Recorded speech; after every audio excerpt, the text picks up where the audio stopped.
So we're taking another perspective, to this particular conversation, looking at the CBN's new forex regime and the guidelines, of course, that were released yesterday. Now, according to the Central Bank of Nigeria, the list of forex primary dealers will be released by Friday, June 17, while other non-primary dealers will remain valid and eligible to participate in the market.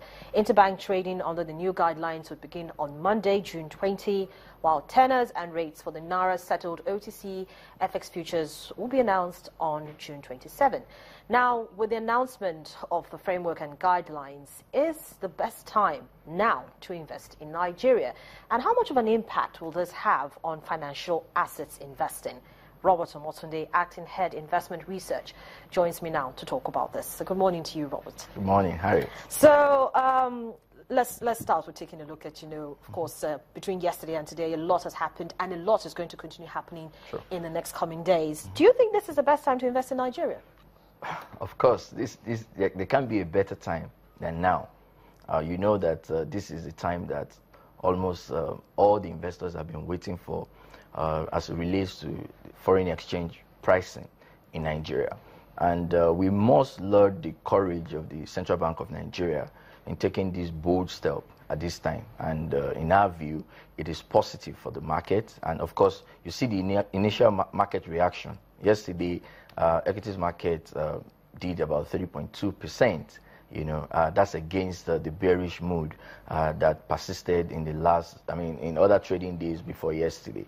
The fixed income market too had some reaction, although that can be partly linked to the inflation figure that came out at 15.7%. So, but we can say that now is a good time to invest in Nigeria, and indeed we are going to see a lot of funds inflow into the market, especially with the new products that have been created, the products that will allow investors to be able to hedge their position.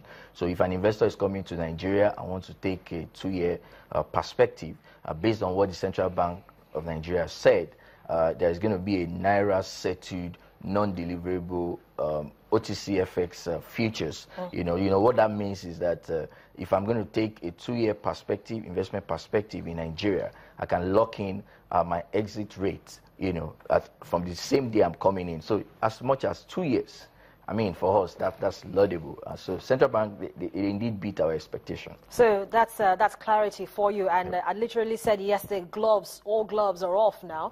Everybody, well, not everybody. Now the market will begin to determine what the price really is going to be all about. But how much of an impact will this have on financial assets investing? Well, this is how to contextualize the impact, that it's going to have on financial assets. The fact that we had a rigid foreign exchange framework before now kind of affected a lot of businesses. So, but now flexibility is returning, as much as we can say that Nigeria should continue to look inwards so that we can increase the value of our exports. In the interim, we are still import dependent, and to that extent, we're going to see a lot of, a lot of foreign currency need, to bring in a lot of these products that we import into the economy. This flexibility is going to allow businesses to be able to access foreign currency, at this official market, in quote, the single market, because we